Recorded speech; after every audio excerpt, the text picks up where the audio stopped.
नमस्कार मित्रांनो, स्वागत आहे आपल्या नवीन एका व्हिडिओमध्ये. तर आज आहे गणपती फेस्टिवलचा 4था दिवस आणि आज आहे मंडळाची पूजा आणि पूजेनिमित्त मंडळाने ठेवलेलं आहे कीर्तन बाप्पा किरण लोकरे महाराज यांचं. तर चला तुम्हाला दाखवतो मंडळातर्फे कशी कीर्तन सेवा होत आहे.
माझ्याही पाठ्यातला असलेला असा आज या ठिकाणी चिंतनरूपी सेवेसाठी घेतलेला आहे.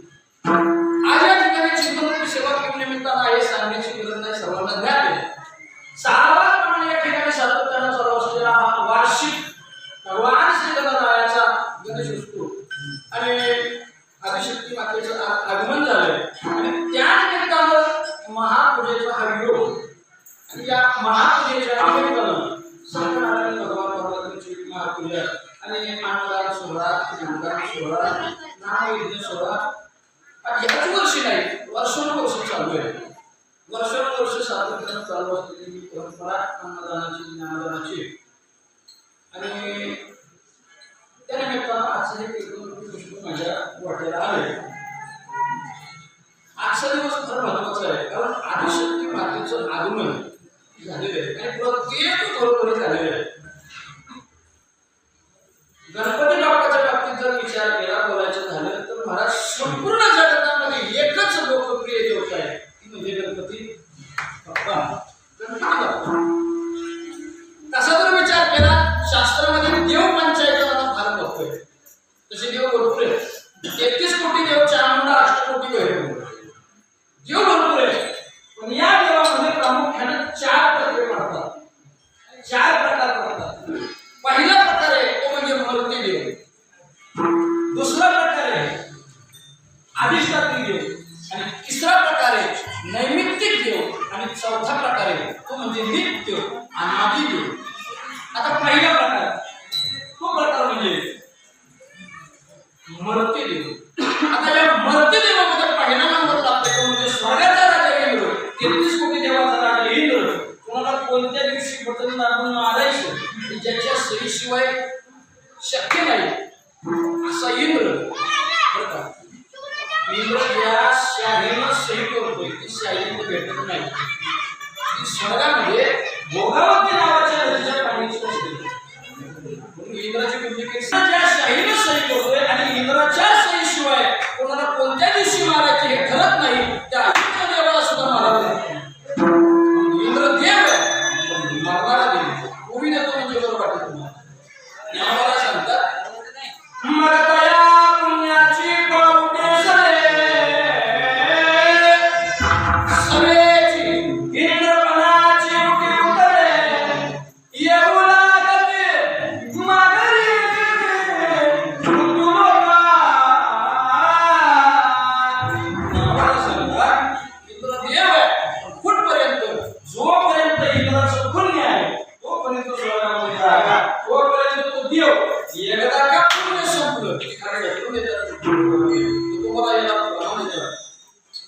पण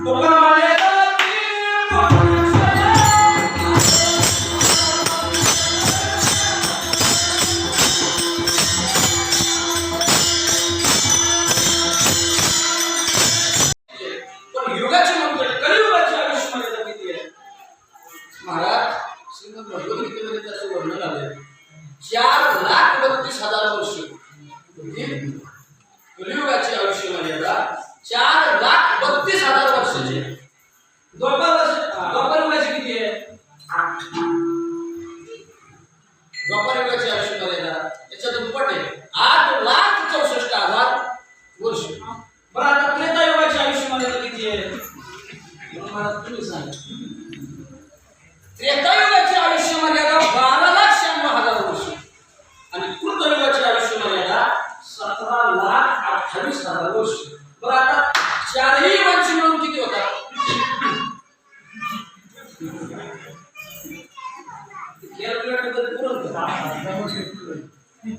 चारही युगांची मिळून 43,20,000 वर्ष आणि 43,20,000 वर्ष झाली की चारही युगांचं एक चक्कर पूर्ण होतं त्याला एक महायुग असं म्हणतात बरं आणि अशी 1,000 महायुग झाली म्हणजे 43,20,000 मधून 1,000 महायुग किती होतात बंद पडल किती सेल टाका 43,20,000 गुणिले 1,000 महायुग झाल्याच्या नंतर ब्रह्मदेवाची 12 तासाची रात्र आहे आणि तेवढीच 12 तासाचा दिवस आहे असा ब्रह्मदेवाला 100 वर्षाचं आयुष्य 12 महिन्याचे वर्ष 30 दिवसांचा महिना आहे एवढा मोठा ब्रह्मदेव एवढा मोठा ब्रह्मदेव असला तरी त्या ब्रह्मदेवाला मारावं लागतं अशासाठी सांगतोय मरते देवामध्ये ब्रह्मदेवाचा नंबर लागतो उभी देतो म्हणजे बघा देवाला सांगतात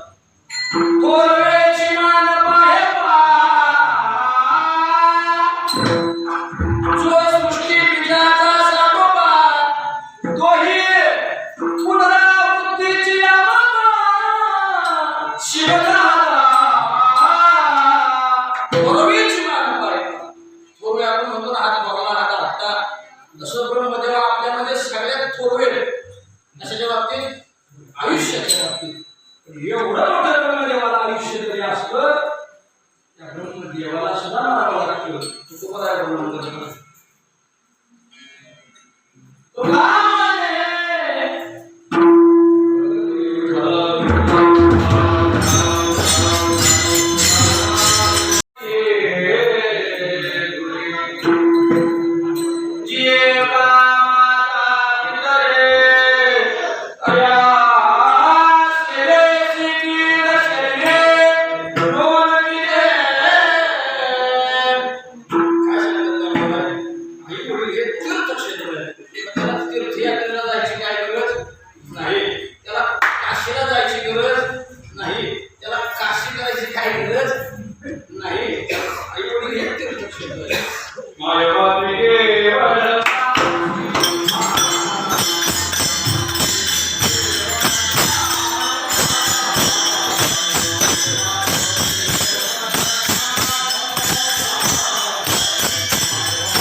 भगवान सूर्यनारायण अनादिदेव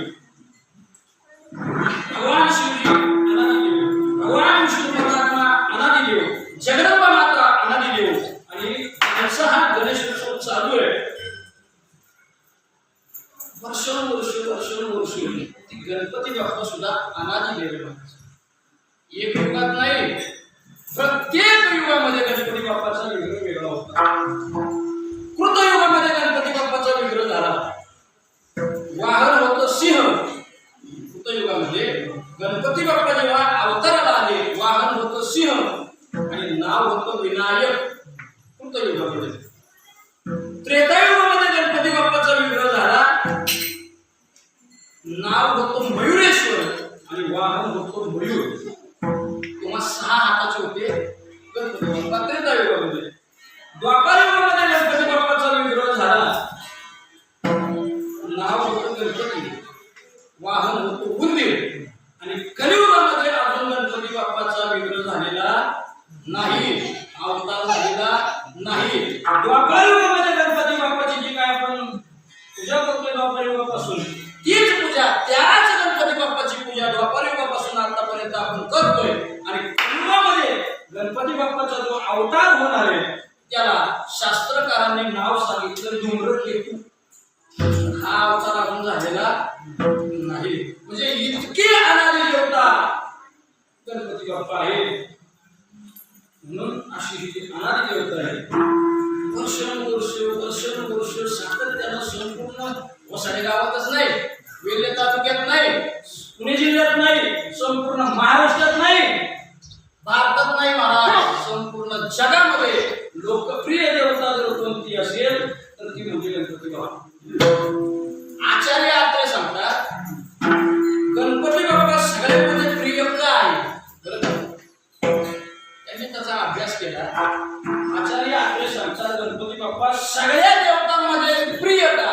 त्याचं कारण व्यंगात्मक स्तुती केली तरी सुद्धा प्रसन्न होणारी एकमेव देवता म्हणजे गणपती बाप्पा.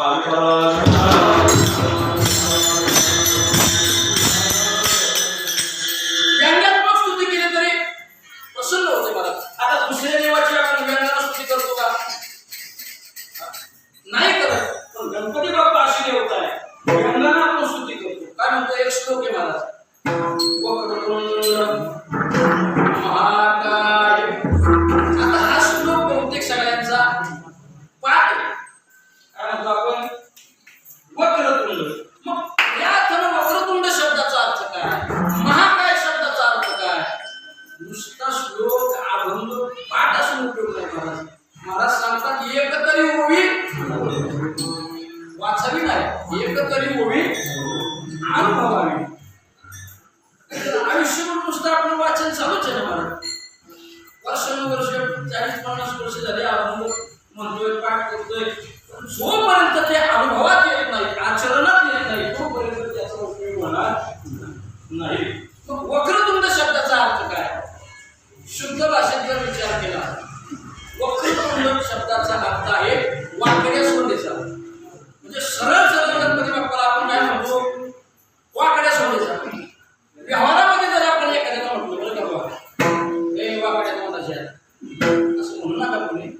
एखादा म्हटला वाकड्या तोंडाच्या काय करेल, वाकडे केल्याशिवाय राहणार नाही. व्यवहारामध्ये जर आपण एखाद्याला वाकड्या तोंडाचा म्हटलो त्याला आवडत नाही. गणपती बाप्पाला आपण अनादी देव महाराज वक्रतुंड म्हणतोय तरी सुद्धा वाकड्या सोन्याचा म्हटल्याच्या नंतर सुद्धा गणपती बाप्पा प्रसन्न होणारी देवता आहे म्हणून लोकप्रिय. काय म्हणतो आपण महाकाय. महाकाय शब्दाचा अर्थ काय. एखाद्याची तब्येत जास्त असेल त्याला काय म्हणतात काय झाड्या. आता मग झाड्या म्हणल्या एखाद्याला चप्पल का झाड्या जर एखाद्याला म्हटलं तर म्हणतो बापाचं ढाकतो. मग आपण गणपती बाप्पाला सरळ सरळ म्हणतोय महाकाय. शुद्ध भाषेत तसंच म्हणतोय ना, तरी देखील गणपती बाप्पा आपल्याला प्रसन्न होतात. समजा एखाद्याचा दात पडला असेल आपण काय म्हणतो, आपण नाही लोक काय म्हणतात, एखाद्याचा दात पडलेला त्याच्यानंतर काय म्हणतात लोक हे दात पडत्या सग बोलतात ना लोक. गणपती बाप्पाला म्हणतो का नाही आपण एक दंत. तरीही गणपती बाप्पा प्रसन्न होणारी देवता आहे.